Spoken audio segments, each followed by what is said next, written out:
Hello and welcome back to a football chat show. This is episode 8, a big episode. The football chat show derby was last weekend on Sunday. Again, I am joined with Jamie, my co-host again. Jamie, how are you? I'm all right, all things considered. All things considered, all right, all right. The thing is with this, again, there's not much transfer news going on. We're kind of that lull in the season where there is not much transfer news. And we're going to dive straight into it. We've got to look at it. The fallout of the football chat show derby, of the big game of the weekend, Manchester United at Liverpool. A result I don't think either of us saw coming. Manchester United 0, Liverpool 5. What a game. It's one for the ages, isn't it? I guess. I mean, my prediction of 2-1 for you was like us playing like the best we could play, which obviously wasn't what happened. No. So I think it wasn't beyond the realms of possibility. It could have been worse, to be honest. I do think that Jurgen Klopp probably didn't tell them to go all out in the second half. Yeah. But yeah, it was not ideal. Yeah, it's a bit of a weird one. We'll talk through the game to start with. I think we'll just start on the game. As you said, a bit of a weird one. The thing is, we kind of were warned about this. Your first half showing against Atlanta kind of said, and a lot of pundits said, didn't they? You can't play like that against Liverpool. Paul Scholes specifically said, try that against Liverpool and you're going to see how it ends up. Do you know what I mean? Yeah. And obviously, it kind of went exactly how he said it would go. Obviously, Paul Scholes in the headlines for other reasons this week, but we're gonna move past that. So many good tweets about that this week. It was. To be fair, going into the game, it was absolutely nail biting. So I can kind of see where he was going. But yeah, but yeah, it was a weird one, wasn't it? There was it started off a bit end to end in terms of the first 5 minutes. You had that early chance of Fernandez, which looking back on it, he is probably shooting himself over because that was a gilt-edged chance, wasn't it? Yeah, he just doesn't catch it well enough. Yeah, there's a lot of like, I mean, the Athletic are great at having like stories of stuff that come out after the things happen. Yeah. Like our warm-ups were like abysmal. Like only Ronaldo scored in the warm-up. Really? We didn't do any like mini like game scenarios, and it just shows with that Fernandez chance really early in the game. And it come to him, didn't it? He got out of his feet nice, but he just shanked it completely. And then it kind of, that was kind of it in terms of like the game. Like we scored of just woeful defending from Manchester United. And I hope I'm going to be quite damning on them today. And I kind of think you agree with me. So stuff I say you're not going to be too frustrated about. I've only seen the first 3 goals. That was enough for me. Yeah. So I don't know. This is it. But the first goal, what's his name? Wan-Bissaka. Well, it starts off with Fernandez. Fernandez puts on a nice press, which in all schemes of things he should be doing. You should be pressing. You need to press against like this. No, you don't. The problem is the reason that Fernandez causes these problems for himself is because you have 2 juxtaposed players that play in our 4-2-4 at the moment for some reason. Yeah. But the 2 players that play in that front 2 are Bruno and Ronaldo, right? Yeah. And one of them doesn't press because he's old at the moment. He'll run around a lot, but he's not going to get younger. His press. All right, fine. And Bruno Fernandes, who presses consistently but erratically, not in a system. And United don't coach the press. We don't. It's not like we practice it really, and we don't normally play a press really. Yeah. It's not like we have a pressing system like you've done in the past 3 or 4 years, or like City, even like Southampton to a lower level, but we don't play that. So when you have a player like Bruno Fernandes who is intent on just running for the whole game, just causes, unless he wins the ball, he causes massive gaps. Yeah. Which is the problem. So it means we get an overload on the right hand side because Wan-Bissaka feels the need to cover. Then Lindelof is playing right back, and which means Harry Maguire has to cover 2 players. Yeah, I don't think necessarily at this point in the game it's one of those things that 5 minutes in, it's not necessarily something that should cause the issues it did, because he goes and then Greenwood kind of just goes like what are you doing? But quite clearly Bruno's forced it out to Greenwood's side. Do you know what I mean? And I'm not saying you're wrong. Obviously, I don't watch United in depth. Do you know what I mean? I'm usually just like seething whenever I'm watching United, so I don't look at it in depth. Do you know what I mean? But then Greenwood's is kind of half-assed, and then Wan-Bissaka is so out of position, which then pulls Lindelof, which then pulls Maguire, which then pulls Shaw, and it's kind of just like this domino, isn't it? Yeah. And Luke Shaw should be shouting at them and going, "What are you doing? Like, Harry, stay." Do you know what I mean? Because as long as Maguire stays, you're probably not in that much of trouble, are you?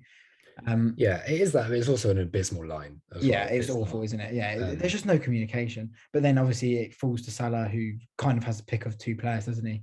I think whoever he goes to, they're scoring. Even Firmino is probably, even on the angle, probably putting it past De Gea with the time and space he had. But he gives it to Keita. Keita slots it away. And that kind of just set everything off, didn't it? The second goal, again, it was just an absolute calamity at the back. Maguire and Shaw just running into each other. I must interject here. Throughout the game, you had chances, nothing as clear cut as that Fernandes one. You had a couple of long ranges from Shaw, from Rashford had a couple of digs, Greenwood had an effort that was saved by Ederson. But again, it was nothing that was like in the XG chart is going to really count. Do you know what I mean? Yeah. No. And I know mentioning that's a bit weird, but yeah. And then the third goal, again, it's kind of it comes down Shaw's side, but the analysis on Match Today did show, and when you look at it 2 or 3 times, you just see Fred just completely switched off. And then the ball across from Trent, nice finish from Salah. I mean, I'm quick to criticize Fred, and I have been for I say that a couple of seasons ago, he probably was one of our better players in the midfield and was really consistent, but he's lost that a bit. But the problem is when we leave so much for those 2 pivots to do, no one's going to look good. We could have like, I don't know, anyone, Makalele running through there, and it wouldn't look great. Because in that second goal, again, looking at it from more of a tactical point of view, because Scott has to be on the right hand side where his pivot role is, and Shaw is never in the right spot, it leaves Fred to deal with 3 attackers on that side. I'm not saying that he's done amazingly well with it, but he is completely isolated to deal with 3 players. The goals felt like we could very easily transition from midfield to attack, which is this is the problem. But this is something with Liverpool that, if you had any criticism of our game, it would have been definitely last season. The midfield to attack flow was not as good as it should have been. Like the Henderson to the Keita to the, do you know what I mean? So but this game, it looked like that was what we built our game on. Do you know what I mean? Keita was on fire. Milner wasn't as great when he was on the pitch, but he was just doing a utility job. And Jones come on and looked a lot more calm and composed on the ball when he got it. But yeah, and then I mean the third and fourth goal, fairly similar in terms of like giving away. Salah's got loads of space on his own, finishes it into the bottom corner. That's half time, 4-0 half time. Pogba comes on, which is just an awful substitution. I mean, I don't know what your opinions on that are, but in hindsight, it's awful. But at the time, you can look at that and go, like, he is not the player you need in this situation. Do you know what I mean? Like, you're 4 goals down. What's he meant to do? And then he gets robbed. Henderson plays a beautiful ball to Salah.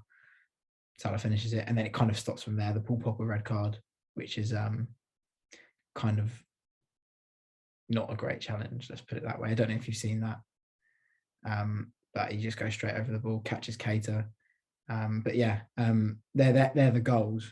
Where does it leave United? That's I think where we've got to go with it. What are your thoughts coming out of it? Just tell me everything. Well, obviously, you can't lose to Liverpool 5-0. You can lose to Liverpool. It happens to United teams. But you have to put in an effort. And 5-0 isn't an effort for a team of professional footballers. 5-0 against the second biggest team in however you want, but the other biggest team in England. Yeah, your direct rivals. You can't get away with that. For the players and for the manager and for the coaching staff and anyone involved, really, it's unacceptable. But the problem is, it seems to be acceptable. I saw a very good tweet earlier. I'll let you finish and I'll say what I saw. Yeah, so in terms of what comes after this, obviously we spent the whole I spent the whole of Monday just checking Twitter, because it was kind of flip-flopping between whether it was gone or not. In the morning it was like no, and then it kind of hit like midday and it was like there's rumors of it, wasn't it? and then the Conte thing, the PR. Yeah, Conte and then DiMarzio had kind of tweeted that Conte was kind of a matter of time and that kind of thing. And now today, with the Athletic and Fabrizio saying that like he'll be given the Tottenham game at least, but the turnaround for Atlanta is too quick to get rid of him anyway. So that means he'll be the City game as well. For me, I'll just interject here, is my thing would have been sack him yesterday. Yeah. And have a manager lined up for Tuesday, Wednesday, Thursday, Friday. You're playing 12:30 on Saturday. 4 days is quite a long time in football scheme, isn't it? You're not going to sack him before a European game, and you're not going to sack him before the derby, and then it's international break. So it's kind of looking like I can see the change being the international break, but it's too late. It is, because you plausibly could not have no points out of the next 3, couldn't you? Well, yeah. Let's say, I'm not too bothered about Tottenham really. I mean, Tottenham are in not a similar position to us, but they are. Nuno isn't sure. I think Nuno's particularly well, but he's going to get more time, isn't he? He's not getting sacked. Tottenham don't really do this reactionary sacking thing. Well, I say that, but anyway. It wasn't. Yeah, I know what you mean. So yeah, he'll have more time even if they lose on the weekend. I think we will win at the weekend, which again is potentially a trouble thing. Because then say Ollie wins the next 3 games, where does that leave us? Because you've been battered by Liverpool. You win the next 3 games. Is your job then say no? It can't be, because we've been having these issues for months, and it just seemed like the perfect. You've got this club to the point where you could get it to. Exactly. And it's undeniable that the squad is better than it was when Mourinho left. So just go. I mean, Lampard had it last season with Chelsea. He got him to a point. Yeah. Granted, I don't think his squad building was particularly the same as Ollie's, but he definitely left the squad in a better place, didn't he? Yeah, Lampard. But I don't think his results are actually as bad as Ollie. But Chelsea, will get rid of a manager quicker. Yeah.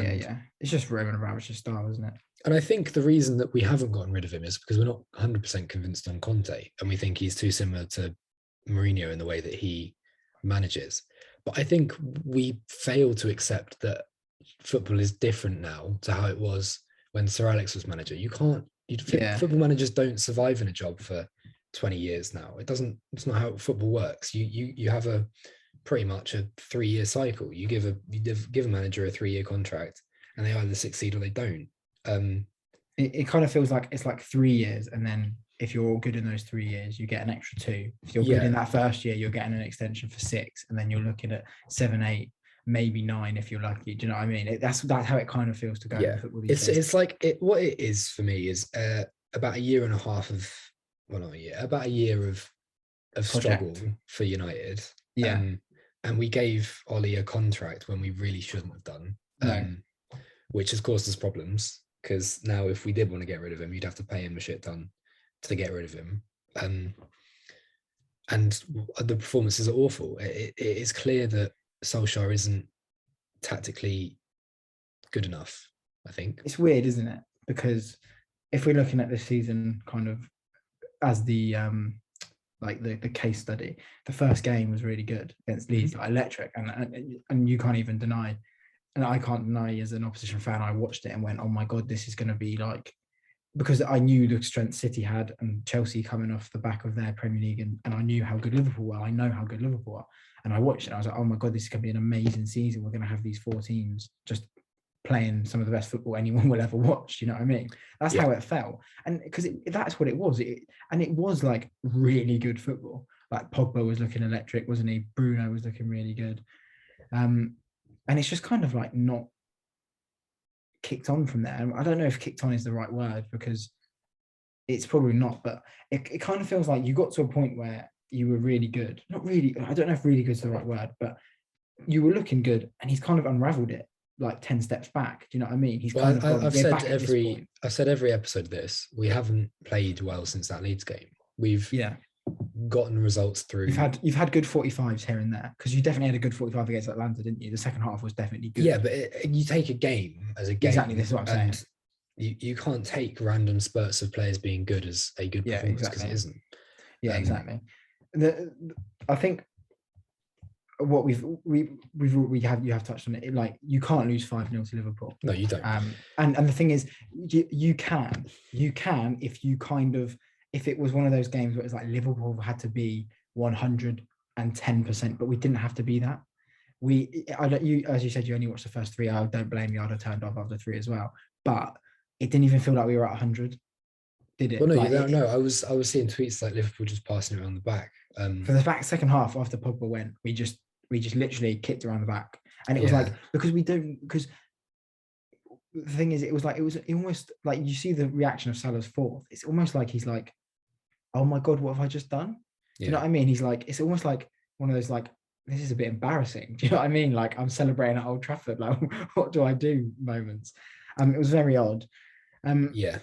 So obviously we've mentioned this. I was going to say the tweet I saw, which was, you've just made it clear to the world that it's acceptable to go on to win 3 of your last 9, or win 3 out of 9 games, play pretty abysmal football, not win a trophy for 4 years, lose to your direct rivals, and it's fine. It's kind of the statement you're sending out with this, isn't it? Yeah, and I'm really annoyed today because there's been a lot of kind of PR spin that's like, it's not PR spin, it probably happened, but Sir Alex was at training today this morning. Yeah, I think I see pictures of him defending Solskjaer, and to be honest, I defend Sir Alex with my life, but I think we just need to let him just go to games. You pan the camera to him every now and again. When I saw your tweet. Yeah, and just stop letting him make decisions, because you can't let nostalgia be the reason that your club is in tatters. You've got to let that go. And I mean, there's no doubt he was an unbelievable manager, but as you said, like, he is not the manager of Manchester United anymore. How is he involved in the club? Do you know? Because he's on the board of directors. He's so he has some sway. He'll have been in the meetings yesterday that were discussing what to do with him. You can't be intimidated by that, though. As United, no. You've kind of got to go, like, I understand he's your player, he won you Munich, stuff like that, but you can't. Yeah, but that doesn't matter. This is what I'm saying. You can't let that, like, get in the way. Do you know what I mean? Gary Neville's been really riling me up this week as well, because he's chatting bollocks. I was going to say this. I think it's weird the way he's not calling for his head, because if this was, say it wasn't Solskjaer and say it was Mourinho, he would be fuming. He wouldn't even be on Sky, because he'd be like, what, you can't, like, I'm too angry to go on TV. Do you know what I mean? And he was at points under Mourinho, and he was at points under Van Gaal and Moyes as well. He's never called for a manager to be sacked, and to be fair, he hasn't called for Ollie to be sacked either. It's the fact that he is citing his friendship with him quite often, and just being like, I won't criticize him because he's like, it's your job, mate. You criticize me. Yeah, exactly. And you do on pro clubs quite frequently. Yeah. But like, and he tweeted, I don't know if it was, I think it was yesterday. He tweeted something like, if you'd have told me 22 years ago that the guy that just won us the Champions League, you'd be calling for his head, I'd have laughed at you. And then right at the end, he put, anything goes in the Johnson era. I'm like, mate, you've completely lost your head. You've genuinely lost your head. Twitter has actually gotten to you. Yeah. He needs to take a long walk on a golf course with Harry Kane again. Yeah. But no, I haven't seen the United fan base as unanimously decided on something on Twitter since the Super League. Really. Exactly. There's not many fans that are going, give him the season. Do you know what I mean? There's fucking hell. So what do we do? We've already kind of mentioned it. What do you do? What do United do? As you said, it's very clear now that he has the next 3 games, right? So he has Tottenham, he has Atlanta, and he has City. So let's look at this, You said you think you'll beat Spurs, which is very plausible. Spurs didn't look good against West Ham, didn't register a shot in the second half. That's pretty abysmal from them. Yep. Atalanta, you just beat them. Again, good second half. You shouldn't have been 2-0 down, but you came back, you won the game. Man City, Ole has a very good record against Manchester City. There's no doubt about that. Did you take 6 from them last year, or was it 4? Because you definitely won at the Etihad. We drew. We had the most boring draw at home you've ever witnessed. Yeah, there you go then. So you took 4, which is still, like, off the champions of the Premier League, 4 points is a very good return. Yeah. Don't have Anthony Martial though, so. Yeah, exactly. But So you're the best in the world. If you win 9 points out of this next four, the next three, his job is saved, and in the eyes of the board, he will probably be untouchable again. Let's be honest, because they're 3 big wins. He's come under pressure.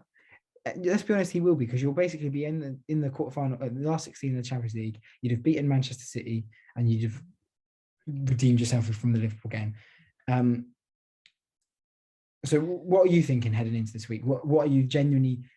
I can't say hoping for, because you can never hope for a loss. You've always got to hope you win the game. Right. I'll always celebrate a United win, whether it means that somebody I really hate is staying. I don't hate Ollie. Sorry, you don't like him as a manager. Let's put it that way, because you do like him as a person, and that's why I think it's very difficult, isn't it? Because you do like him as a person, and there's no doubt about that. But so Tottenham, I don't think it will lose. I don't see that. It'll be I can see it being a win or a draw, but I don't think it'll be it's not going to be a runaway win. I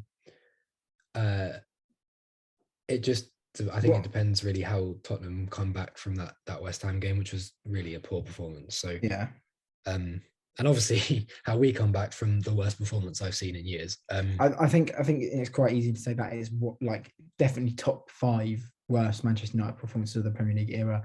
It's the worst performance. Yeah, I just didn't want to say that because I didn't watch enough winner for the first 10 years. You know what I mean? I didn't want to. Well, yeah, I mean, to be fair, I wasn't born for the first 10 years of the Premier League. But it's still easy to say that, isn't it? Yeah. I'm going to call it the worst performance I've seen in the Premier League era. Yeah. So let's say from 2007 onwards or something. Yeah. I mean, 6-1 to City was bad. But anyway, yeah, it was really shit. So I think if we lose to Tottenham, his job's gone. He'll still have the next 2 games, but he'll be gone in the international break. Is there a case for him going even if he wins the 3? Yeah, I think so. I think if we continue to play the way that we've played, but nick the wins, then he'll go. Yeah. But the thing is, right, that the manager that we want clearly isn't available at the moment, because otherwise he would have gone yesterday. Is that Zidane or Conte? No, Zidane wouldn't take the job, and I don't think he's actually what we want. I think we want the Ajax manager, Erik ten Hag, or we want Poch, or we want Graham Potter or someone like that. I can see Poch going. Yeah, so can I. But I can't see Ten Hag going. I can, because he's a younger manager. He needs to get a job at a big club. I don't dispute that. The only thing is Ajax. I can see him going. It's not it's almost a poison chalice, isn't it? Because if I don't succeed in the first 6 months, they're going to be calling for my head. And he's like, I've got a good thing going at Ajax. So it's like, if he wins the league with Ajax, he could leave, because it's like, I've done everything I can here. New challenge. You know what I mean? Which is why I think you're in a very bad position.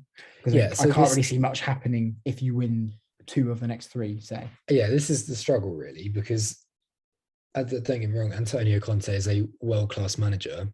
And I think he's a good choice for United, because he will win things, and we have a brilliant squad, but I don't think the board are convinced. So that means the options are keeping Ollie to the end of the season, where we can get someone. It's easier to get a manager in the summer. Yeah, definitely. Or we sack Ollie, go interim for a few months, and then again hire in the summer. But there's no interim. Who would take it over? Carrick, maybe? Well, Darren Fletcher was the one that was sounded out, but I think it came out that he's kind of distanced himself from it. But I think you can hire outside for interim manager. I mean, we did it with Ollie. Yeah. And, it can work. We did with Ollie, and that's why we ended up giving him the thing. But I think the board just have a really difficult decision to make, and they've just decided not to make a decision. Yeah, they've almost gone like, what if we do nothing? And everyone's like, well, don't do nothing. Like, do something. Yeah. I mean, for me, the chances there to get a world-renowned manager that's won the Premier League before, and we're not taking it. Clearly, he wants the job as well, and thinks he can get, results with the squad that we have. And to be honest, if you're a high-level manager and you think you couldn't get results with that squad, then you're not a high-level manager, are you really? But no, because I was going to say, like, Ole should be getting results with that squad. Like it's very, I would get results with that squad. I think. Like, I'm not trying to be funny, but like it is one of the best squads in the league. Like these four that I mentioned earlier, City, Liverpool, Chelsea, United, have four of the best squads we've ever seen in the Premier League in terms of like world class everywhere. Because there's no doubting a lot of these players are world class. Obviously, there's elements of each team that don't have it in depth and maybe not necessarily first 11. But yeah, that's what I'm saying. Yeah, I think there's a big chance Rafa Varane will be back this weekend. Handy. And maybe if not next weekend, he'll definitely be back for Atlanta, I think, which is big. Yeah, it's huge. So that could bode well for Ollie and the results. To be honest, I'm not bothered really whether Ollie wins them or not. I just want us to win. Yeah. Whether that means we keep them or not, I think we're just in a bit of a troubling situation at the moment. Yeah, it's one of those things. It's like, when will it end? Do you know what I mean? It's like, when will it end? How does it end? Does it end with Ollie going, or does it end with him turning it around? And it's one of those things. It's like you want to know, but you're not going to know until the next game, and you're not going to know until certain variables fall into place. Do you know what I mean? Look, 35 years ago, the same thing happened with Sir Alex. Yeah, and you know, stranger things have happened than them turning it around. You know, but from my point of view, I can't see it. No. I can see it all ending in tears. And to be honest, by the end of the season, thinking, you know, kicking ourselves, why didn't we make the decision? Yeah, why didn't we quite sooner? Yeah. So let's just look at those games. All right, Spurs we've looked at. Atlanta, what are we thinking? Are we thinking you're going to go to Atlanta and win it convincingly? We've clearly been showed that Atlanta are a dangerous side anyway, and this one's in Italy as well, which is even more problematic. To be fair, we are better away normally. But you don't get an easy game against Atlanta even. Sorry. We're going to Georgia for no, it'll be a really, really tough game whether everyone's back or not. So harder than the Spurs game, actually, I think. Yeah. Especially because it's Champions League. But if you win it, you're through pretty much. This is what I'm saying. So look, I'm not confident. I'd say we probably will win it because, well, you'd expect them to have learned some lessons about Atlanta since last Wednesday. So yeah, again, I don't know if I'm being too optimistic, but it's a game I expect to win. Yeah, it's the City game that I think everything hinges on. Yeah, let's talk about that. If you fail to beat City, then I think you're in trouble. Yeah, because you can't in the Premier League and every other weekend you can't lose to Liverpool 5-0, potentially beat Spurs, and then lose to City. Yeah, because again, it's one of those things like if you don't turn up, it's going to happen again, isn't it? It's going to be 5 or 6, and City will be ruthless, and it will get really, really embarrassing. Do you know what I mean? Yeah, it's not a game I can see us winning at all. I know that Ollie has previously had, you know, triumphs against City and such, but I don't see this lot in the form that they're in beating City. Maybe if you have you have the form from the next 2 games if we win them, but no, I don't see it. So I think even if we beat Tottenham, if we beat Atlanta, it comes down to City, I think. Okay. So in 2 weeks' time, when we do this, what are we going to be saying? Are we going to be saying Ole is gone or Ole is in? Because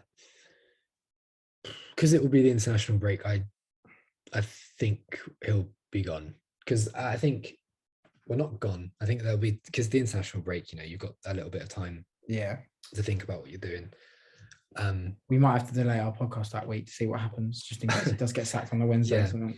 I mean, you're having like leaks galore. I mean, you've got like, I saw Jadon Sancho. I think I saw Mason Greenwood like in Instagram posts that were like #Ole out.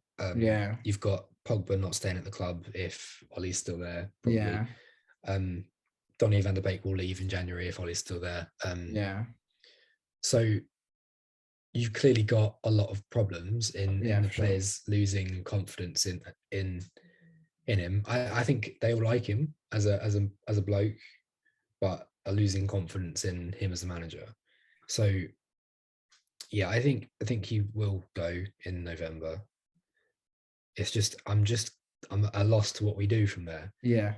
Because Yeah, I as I think said, everyone is at the moment. Like, you can speculate, you can say this, but you could throw a curveball. You could go and get Francesca, that guy that's rumored for the Newcastle job. yeah, You could go and get him. You could go and get him. You could end up nicking Potter. Who knows? I think it's one of these things that we can't speculate too much on, because it is so up in the air. Do you know what I mean? Every hour it's changing. Every hour there's new stories coming out of Manchester United. Yeah, I think to sum my feelings up. Yeah, I was going to say, let's sum up. I'm disgusted that we lost the way that we did, and that the manager has gotten away with it. Again, I say again, he hasn't had a result that bad. Obviously, Tottenham 6-1, but everybody had an off week that week. We did. So that was kind of fine, because it was, COVID and all that jazz. Yeah. But this result is standout bad. And Frank and I'm really, really disappointed that he got through Monday, because it sets a dangerous precedent for a club like United. But I do think he'll go. I think it will be during the international break, because, as we said, you can't sack him if he loses on at the weekend. You can't sack him because it's too close to the Champions League and then the City game. Yeah. So he will stay for those 3, but then I think he'll go in the international break. But I couldn't guess what we'll do from there. Whether we get Conte or whether we go into him, whether we do something completely different. Yeah. But that's what I'm feeling at the moment. Well, yeah, it's interesting to hear it from a United fan from the horse's mouth, so to say. We don't talk about this too much off the podcast, because it's one of those things that we'll end up talking about. We'll and it just dampen the mood, won't it, if we're doing something else? Yeah, but I'm just really sad. I'm as sad as I was. I can tell, unfortunately. I'm as annoyed as I was when the Super League thing was going about. Yeah. I think. Well, let's park it there for now. I'm sure we'll mention it at some other point. Well, we're going to mention it in the next 5 minutes, because we're going to talk about Liverpool, and we're going to talk about the ramifications for the rest of the Premier League for this result. We'll mention the other results here and there. So Liverpool, obviously, winners of that game, 5-0, which is crazy to say it, really, which gave us 9 points out of 9 on a week where a lot of people beforehand, I said it on the podcast, I said, it's a big week. We can put a stamp on a lot of things here. And we kind of did. Went to Watford, won 5-0, Champions League, and we beat Atletico Madrid, and then we've come and beat Manchester United 5-0. Just a huge week with a bit of tinkering from Klopp, which was needed. We went Watford and Atletico, the same lineups. Atletico and Manchester United saw 2 changes. Konate come in. Konate looked absolutely fine. No complaints about him. Looks exactly like what we signed him for. Big, strong, confident on the ball, good in the air. So you can't complain there. And then Jota come in, and Jota scored a goal. So you can never complain when you make a change like that, and it pays off with a goal and an assist for the 4th goal for Salah, which is always good. But Mohamed Salah scored a hat-trick, and he became the first ever Premier League player to score a hat-trick in the Premier League against Manchester United at Old Trafford, yeah, because obviously probably happened before. But how good is he right now? That is the question. I'll pose it to you first. How good is Mohamed Salah right now? Oh, I said it 2 weeks ago, and nothing's changed. I don't think there's much of a question that he's the best player in the world. I mean, as we said, Benzema could have a question. I mean, he's got 16 goals and assists in 8 games in Salah's got 20 goals and assists in 12 games now this season, which is in all competitions was just as unbelievable.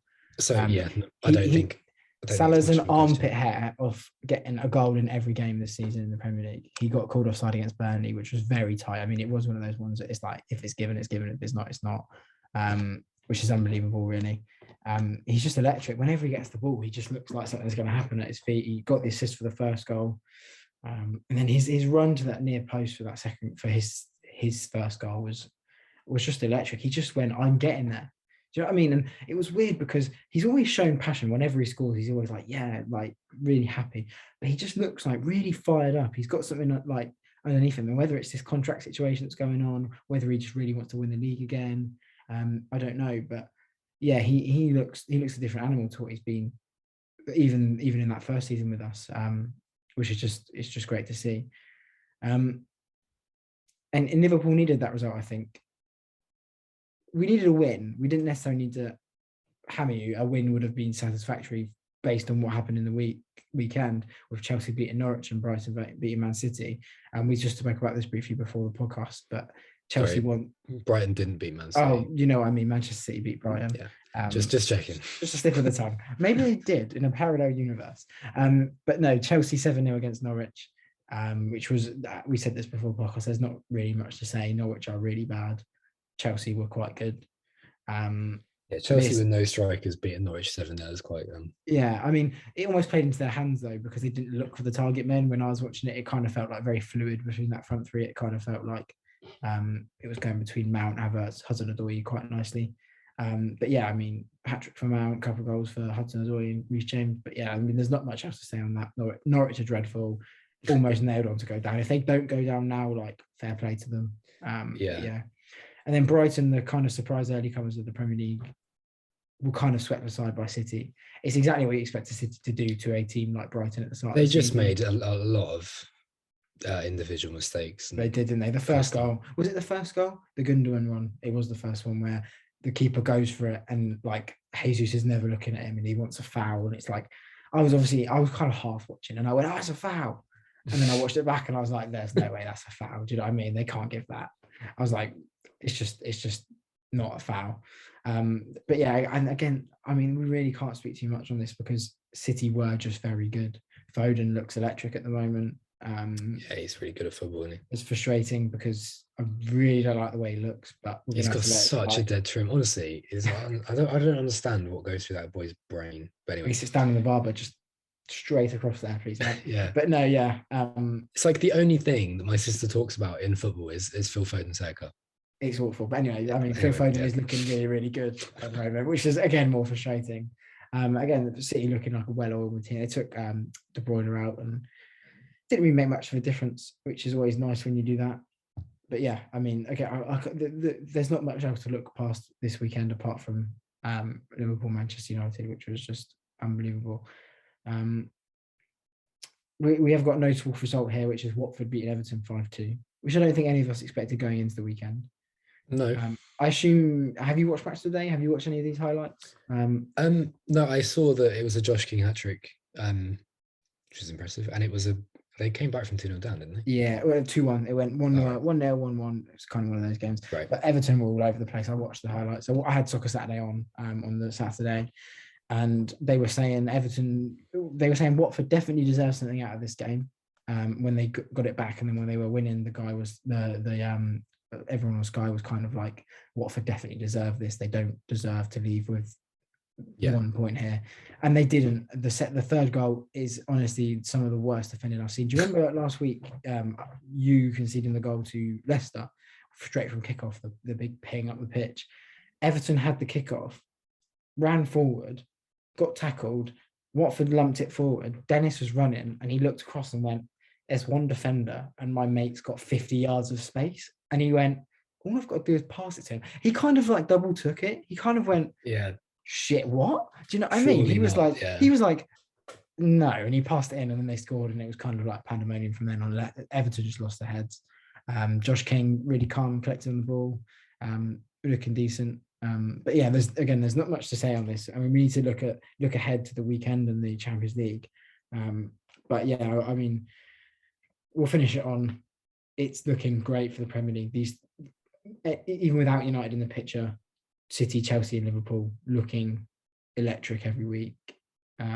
Which, as I know, as a United fan, is not nice, but as a lot of the other neutrals, it must be quite nice to see. I don't actually think we're out of it yet. Give it a couple of weeks, and then we are. But yeah, I mean, if you lose one of the next two games, if you lose to City, if you win this weekend, City win this weekend, is it 6 points behind City? But you lose to City, it's 9 points. 9 at any stage in the season is never looking good with this City team. So it's kind of difficult to make up. But yeah, I mean, that's this weekend summed up, I think. Liverpool just blowing Manchester United away. I still can't really process it. It feels very surreal. This whole we're in a simulation thing, it feels very much like that at this point. Like, it feels like if someone just going to kick the pause, restart, go back to 4:30 on Sunday, and I'm going to have these awful nervous butterflies in my stomach all day. But no, we'll look ahead. We've already looked ahead to this weekend slightly with Manchester United Spurs. As you said, hoping for a win there. I feel we should win. Yeah, even if we play not brilliantly, I think Spurs have been a shadow of what they could be this season. So I'm going to use the old cliche: you can't play that bad twice against, as you did against Liverpool. Like, you cannot be that bad again, because as I said, it was abysmal. Like, I felt a bit embarrassed watching it. Liverpool again, we will concede, so I'm going to go 3-1, but I think we'll win. 3-1. If we don't win, predictions. Then I'm going to go. Said, I can't edit. There you go. I'm going to go 2-0 Manchester United. 2-0? No goals? Mate. Yeah, mate. You're gonna be fine. Don't you worry. No, 3-1. Eric Bailly and Lindelof are going to come in. 2-0, because Spurs just don't look very good at the moment. Liverpool are playing Brighton, City are playing Palace, and Newcastle are playing Chelsea. It's going to be a bit boring for anyone that listens to this that is kind of like a neutral, because it's always going to be those three and Manchester United that are mentioned in the fixtures, because they're just the important ones at this point. When we start getting towards the big 6-pointers in the relegation scrap, we'll obviously look at them a bit more in depth when it's Norwich v Burnley for who's not going to get the record points losses in a season. We'll look at that, because that'll be quite an interesting game. But yeah, Liverpool versus Brighton. It's a big test for Brighton, because obviously they played City, who are obviously widely regarded as, along with Liverpool, as two of the best teams in Europe at the moment. I am nervous. I'm always nervous going into Liverpool games, because it's like we performed so well against you, or we performed and we got a good result. We've got to follow up now. We've got Brighton and West Ham, which are two really big games for us coming up. We need to take 6 points off of it. If we can take 6 points out of it, we've done really, really well. Yeah. I don't know what your opinions on that are. What do you think for Liverpool and even Brighton in this scenario? Look, Brighton should be looking at Europe, really, with the start they've had. Yeah, for sure. So they need to be looking to take points from big teams, and they will, because they're really good as a team. They've got a great manager. The system's brilliant. Whether they can take a point from you, though, I'm not sure. Is it a case of almost like play for a draw this weekend? Is it a case I don't think they will play for a draw. And which could actually work against them, because we saw how good Liverpool were. They call it, a lot of the managers are coining it, the half spaces, the spaces where like you've got to like make the run and stuff like that. That's where they're going to win and lose this game, because Liverpool are so dangerous in those spaces. Salah and Mane and Firmino and Jota, whoever plays out of those three, is just so sharp in those areas. I don't think Brighton are good enough to play for a draw. I know that sounds weird. Like, I know what you mean. You've got that kind of bottom ground team that will play not to lose. So you know, your Burnley is that kind of team that will play not to lose. And then you've got these middle good teams, which I'd put Brighton in, who I think, like Leeds last season or Wolves a couple of years ago, who won't play for a draw and will try and beat you, whether that means they get battered or they win. And then the top teams can play for a draw. Well, they never say that they play for a draw, right? But they do. But there's definitely times that Liverpool have gone to United have come to Liverpool, we've gone to City have come to Liverpool. And I think they can successfully do it, but I don't think Brighton will. But I don't think they'll win in my actual honest brain, but I'll play devil's advocate and say they'll win 1-0. Well, please don't do that. Please don't put any of that juju in there. Look, it's happened before. They won last season. Yeah, exactly. And this is it. Thank you for mentioning that, because I wouldn't have mentioned that.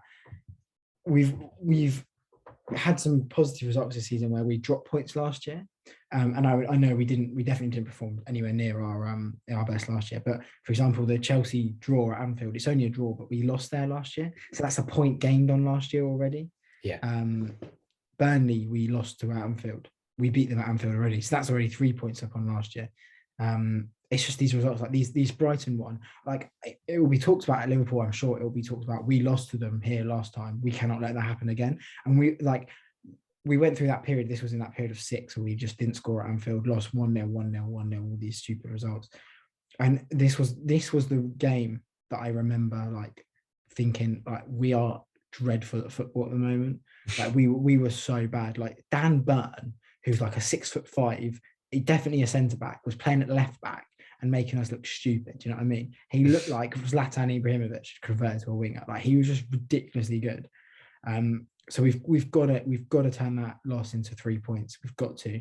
And I think we will. I mean, Salah is just, he's winning games on his own, which is like, you don't ever want to say that, but he definitely is at the moment. Like, he's just so electric when he's on the ball, and he's just so, I don't even know how to, like, the superlatives are, like, you run out of them for him, because I just can't believe a player like that is playing for Liverpool.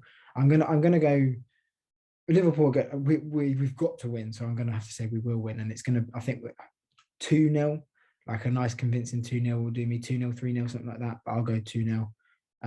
We're scoring a lot of goals as of late. We're creating a lot of chances, which is something I'd like to touch on quickly. And Trent mentioned it, and it was definitely evident at Old Trafford. We've been, those fullbacks, the centre mids, have been given a lot more freedom recently. Trent mentioned it in an interview. He said, like, you can tell we've made a tactical tweak. So potentially in these games that are tighter, we leak more goals. So against City, we leaked 2. Against Brentford, we leaked 3. But it's because we've been given the license to, like, attack. We didn't have Van Dijk last year, so we couldn't do that. But this year we've got him a little bit security. Whoever plays alongside him always looks good.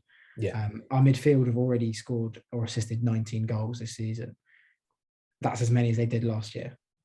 We're 12 games into a season. Like, if that doesn't tell you how the tactical tweak is working to an extent, I don't know what does.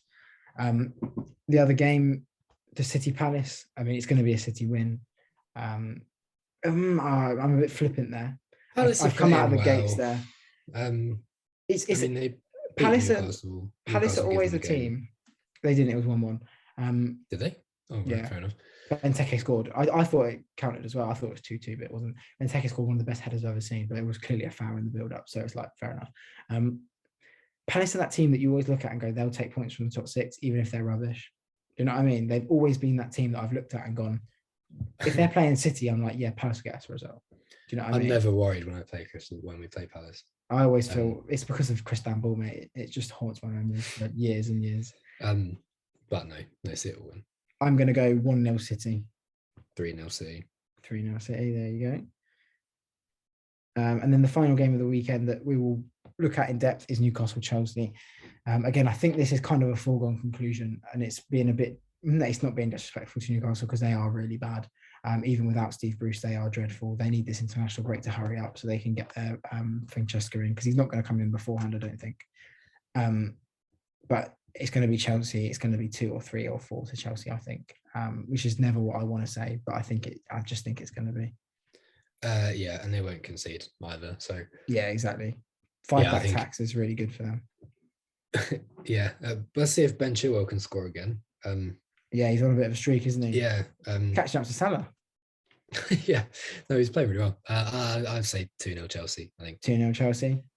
There we go. I'm not giving the thing is with this week, it's very difficult because the other 14, there's a couple of them that are looking good, but then they're just not picking up results they should be picking up. Everton, for example, we're looking really strong. West Ham are the team that we need to, that are really impressing me this season. I thought that Europe would really halt their run.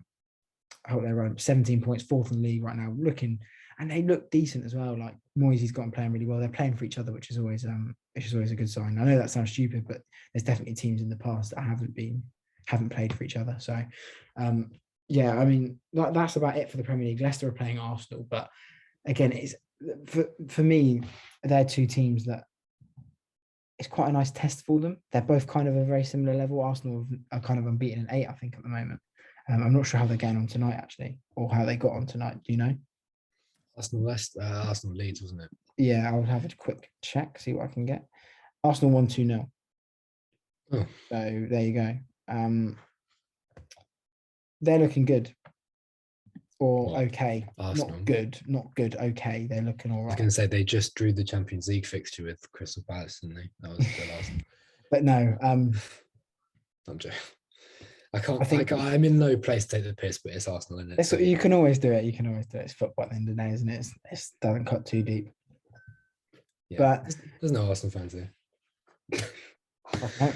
But no, I'm gonna go. I think that's a big test. I'm not going to predict this one because again, I don't follow them enough. I know Yuri Tillemans is on great form at the moment. Pat Sadaka's chipping in with goals and assists. But it's a good test for both of them. Are we better than these teams around us, and are we going to pick up points around these teams around us for the rest of the season? Do you kind of follow a similar thought process on that? Yeah, I mean, yeah, they're in similar positions, kind of. I mean, Leicester are still leaking goals, so they need to sort that out. Actually, Lacazette surprised me in how well that he's been playing. He's very passionate. Yeah, I've seen suggestions that they need to, because when they started to push Aubameyang out to the wing, I think it was last season, I saw Arteta get a lot of stick for it, but now I'm seeing calls for him to do it just so they can play Lacazette up front, because he's playing really well. So I'll be interested to keep an eye on him, because he was really good when he first signed and dropped off really sharply. I also don't want to ever give the spotlight to Arsenal too much, because you always do. You always heap the praise on them, and we have in Arteta's reign, and then they have 6 games in a row where they're not what they should be. Do you know what I mean? Like they've got a good case for Europe again this year. No Europe to distract them from getting Europe. So they should be hitting Europe, in my opinion. But again, I don't want to do that, because it will make me look really stupid if I tell people they're good and they're not. If that makes sense. Yeah. But then the final thing for this is, because this is our midweek Champions League one, we need to look at the Champions League. Previously, we've gone through all the fixtures, and I just don't think that is a good use of our time, especially when we can give you a little bit more on all of them. We've already looked at Atlanta versus Manchester United. So, yeah, it's talked it to death. I'm going to go 2-2. I think 2-2. I think you'll win. I'm going to go again. You'll probably concede, so I'll go 2-1. Fair enough. Ronaldo double, or maybe not, Cavani double. I don't know. And then the big one again is Liverpool Atletico Madrid at Anfield. Should we beat Brighton, and then should we beat Atletico? This is some form Liverpool are in, and I think we will beat them, because they're on 4 points in the group, and Porto just beaten AC Milan, and a loss for them and a win for Porto puts them in a very sticky situation going into the last 2 games. Because I mean, Milan are kind of out of it.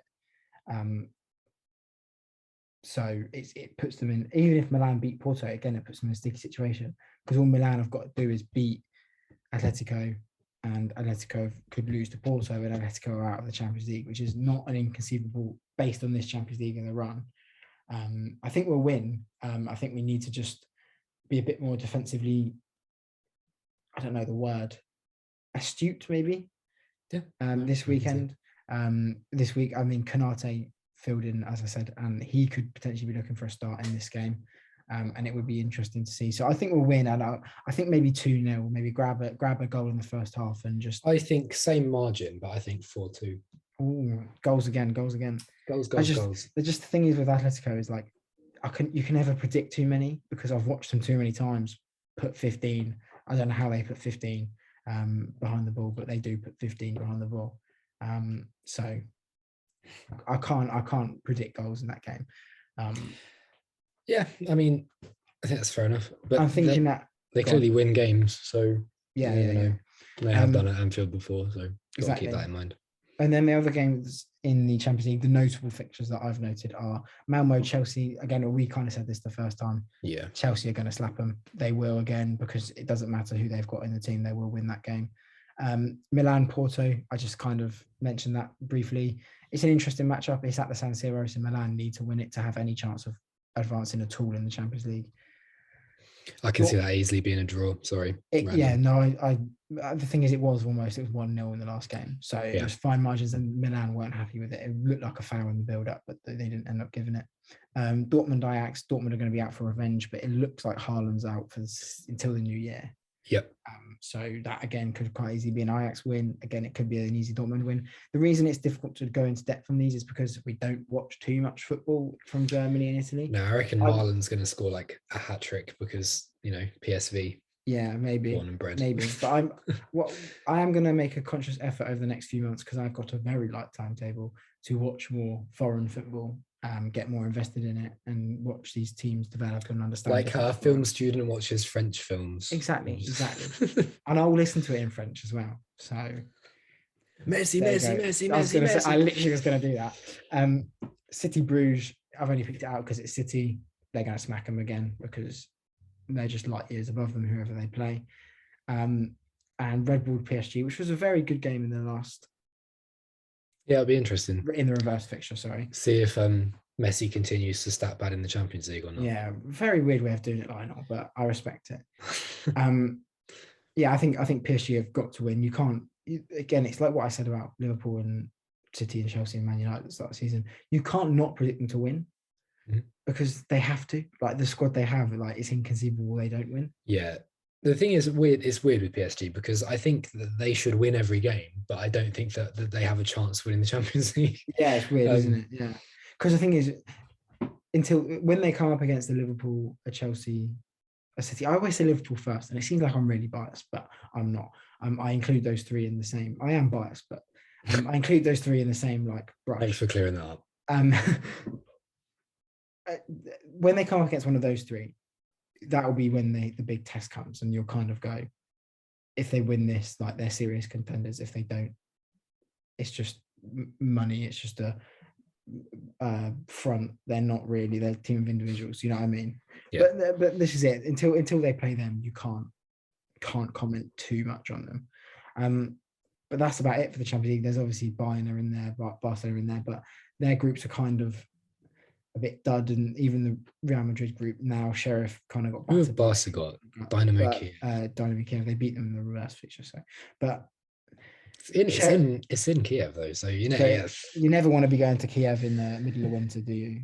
No, having been beaten by Real Madrid this weekend, not convincingly, but in Barcelona are just really that's my shout for the upset this week. Dynamo Kiev. There you go. There we go. If we're gonna go for an upset in the Champions League, Dortmund beating Ajax because they lost 4-0. Okay, safe one. Fine. Safe one. All young boys. Got to support the young boys. But no, that about wraps up the podcast. It was probably one of your least enjoyable, but at the same time one of your more enjoyable to get everything off your chest. I don't mind having a chat about stuff that pisses me off. But yeah, it was a interesting chat about Ole. It feels again, it still feels very surreal. We have to have this conversation about Ole Gunnar Solskjaer still being the Manchester United manager and what happens if he wins the next three, especially considering what happened at the weekend. This must be what it feels like to be an Arsenal fan. Yeah, exactly. But we had that conversation, and it was interesting. I don't take this the wrong way, but I don't think we're any closer to knowing exactly what is going to happen. And at the end of the day, mate, neither of us have any say in what happens. We can just sit here and talk about it for hours. And the thing I was going to say is I don't think we have any idea what actually Manchester United fans think, because it's still very conflicting, isn't it? Because if you win the next three, you're in a good position. Well, not in a good position, put that in inverted commas. But it's also like you got battered by Liverpool 2 weeks ago. Do you know what I mean? So it's a very difficult. I think, we've process. Yeah, we talked to death, but if we win the next three, then we're in a very strange situation. Yeah, you're in a healthier spot, but it's like a weird healthy spot. I don't know how to use a metaphor there. But no, did you see that clip, by the way? I'm gonna have to say it. Of when Liverpool were celebrating and they had the camera. Oh yeah, Ronaldo. And he went, and then they had. Did you see when they had the Ole one next to it? Yeah, it's a different game, but yeah. Yeah, but what made me laugh is like Ronaldo's seen that and kind of gone like, I'm just gonna do some man movements. You know what I mean? He's definitely, hasn't he? Yeah, no. He just definitely doesn't respect him as much as he should respect. Anyway, respect. Thank you very much for talking to me again, Jamie. No, thank you. We need to. Well, we'll do this again. We are obviously, hopefully anyway. Please come back. And we'll again like, comment, subscribe if you haven't already. If you're new here, please subscribe. Please, don't watch the other ones; they're a bit out of date now, but do watch them to get the watch time up. Just watch them to see how wrong I am at everything, and come back to this one to tell me how I think stupid it was maybe episode 3 where I got a lot right. So please watch that one because I look really clever. But no, thank you very much for listening. Share it, comment, like our post on Instagram, follow us on Twitter @FootyChatShow, follow us on Instagram @FootyChatShow, and join us when you can. See you later. Cheers.